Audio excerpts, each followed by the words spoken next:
ये आकाशवाणी गोरखपुर है। अब आप सोने निगम से क्षेत्रीय समाचार सुनिए। आज संविधान निर्माता बाबा साहब डॉक्टर भीमराव आम्बेडकर का महापरिनिर्वाण दिवस है। इस अवसर पर उन्हें श्रद्धांजलि देने के लिए प्रदेश भर में विभिन्न कार्यक्रम के आयोजन किए गए।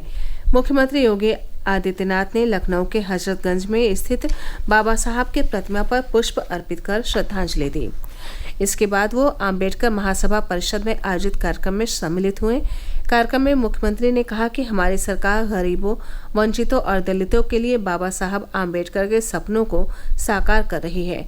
उन्होंने कहा कि बाबा साहब पर शोध हो सके और उनके जीवन दर्शन को गांव-गांव तक पहुंचाया जा सके, इसके लिए सरकार लखनऊ में बाबा साहब भीमराव आम्बेडकर इंटरनेशनल सेंटर की स्थापना करने जा रही है। इस अवसर पर उप मुख्यमंत्री ब्रजेश पाठक, मंत्री असीम अरुण समेत कई जनप्रतिनिधि मौजूद रहे। सिख धर्म में गुरु परंपरा के 9वें गुरु तेग बहादुर जी महाराज के बलिदान दिवस पर मुख्यमंत्री योगी आदित्यनाथ ने लखनऊ के यहियागंज गुरुद्वारा में जाकर श्रद्धा सुमन अर्पित किए। इस अवसर पर गुरु तेग बहादुर के बलिदान और स्मृतियों को नमन करते हुए मुख्यमंत्री ने कहा कि गुरु तेग बहादुर ने हमेशा देश और धर्म को प्राथमिकता दी तथा किसी विदेशी आक्रांता के सामने सिर नहीं झुकाया। 13 दिसंबर को प्रधानमंत्री नरेंद्र मोदी के प्रस्तावित आगमन को लेकर मुख्यमंत्री योगी आदित्यनाथ कल प्रयागराज पहुंचकर महाकुंभ 2025 और प्रधानमंत्री के हाथों लोकार्पित होने वाली परियोजनाओं की समीक्षा करेंगे।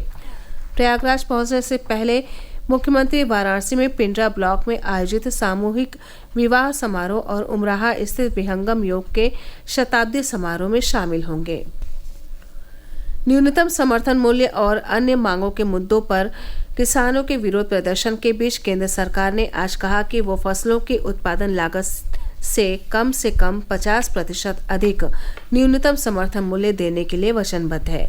राज्यसभा में पूरक प्रश्नों का उत्तर देते हुए केंद्रीय कृषि मंत्री शिवराज सिंह चौहान ने कहा कि किसानों का कल्याण केंद्र की वचनबद्धता है। केंद्र सरकार कई फसलों पर न्यूनतम समर्थन मूल्य बढ़ा चुकी है। अयोध्या में राम मंदिर का शिखर सोने का होगा। शिखर पर 10 फीट स्वर्ण लगाया जाएगा। राम मंदिर निर्माण समिति की बैठक में भाग लेने अयोध्या पहुंचे निर्माण समिति के अध्यक्ष नृपेंद्र मिश्र ने बताया कि 15 मार्च तक राम मंदिर के निर्माण का कार्य पूर्ण हो जाएगा। उन्होंने कहा कि रामलला का आसन और मंदिर के सभी दरवाजे स्वर्ण जड़ित हैं। अब मंदिर के शिखर को भी स्वर्ण जड़ित कराया जाएगा। महायोगी गोरखनाथ विश्वविद्यालय गोरखपुर के चिकित्सालय में 18 मशीनों वाला डायलिसिस सेंटर क्रियाशील हो गया है। इससे गुर्दे की बीमारी से पीड़ित पूर्वी उत्तर प्रदेश, सीमावर्ती बिहार और नेपाल के मरीजों को डायलिसिस के लिए अब लंबा इंतजार नहीं करना पड़ेगा। महायोगी गोरखनाथ विश्वविद्यालय के Shri Gorakshnath medical college hospital and research centre के प्राचार्य डॉक्टर अरविंद सिंह कुशवाहा ने बताया कि यहाँ के हॉस्पिटल में प्रतिदिन 60 से अधिक मरीजों को डायलिसिस कराने की सुविधा मिलेगी। बीते 24 घंटे के दौरान प्रदेश के 3 जिलों कन्नौज, चित्रकूट और पीलीभीत में हुए सड़क हादसों में 18 लोगों की मौत हो गई, जबकि अन्य कई लोग घायल हो गए हैं। कन्नौज जिले के सकरावा थाना क्षेत्र में आज दोपहर आगरा लखनऊ एक्सप्रेस वे पर लखनऊ से दिल्ली जा रही डबल डेकर बस हाईवे पर खड़ी ट्रक से टकराकर पलट गई। इससे हादसे में 6 लोगों की मौके पर ही मौत हो गई, जबकि करीब 1.5 दर्जन यात्री घायल हो गए हैं। हादसे के दौरान प्रदेश के जल शक्ति मंत्री स्वतंत्र देव सिंह का काफिला गुजर रहा था। मंत्री ने रुककर घायलों को जल्द अस्पताल पहुंचाने और बेहतर उपचार के निर्देश दिए। सभी घायलों को राजकीय मेडिकल कॉलेज में भर्ती कराया गया है।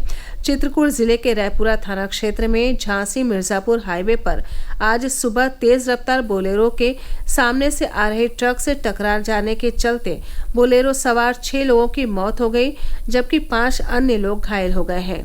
घायलों को जिला अस्पताल में भर्ती कराया गया है। उधर पीलीभीत जिले में बीती रात टनकपुर हाईवे पर एक कार के अनियंत्रित होकर पेड़ से टकरा जाने से कार में सवार 6 लोगों की मौत हो गई और 5 लोग घायल हो गए। पुलिस ने घायलों को जेसीबी की मदद से कार से बाहर निकलवाकर जिला अस्पताल में भर्ती कराया है। खेल निदेशालय के तत्वावधान में 8 दिसंबर तक होने वाली महंत दिग्विजयनाथ राज्य स्तरीय प्राइज मनी पुरुष बास्केटबॉल और महंत अवैधनाथ राज्य स्तरीय प्राइज मनी पुरुष वॉलीबॉल प्रतियोगिता का उद्घाटन आज खेल निदेशक डॉक्टर आर.पी. सिंह ने किया। इसी के साथ ये समाचार बुलेटिन समाप्त हुआ। नमस्कार।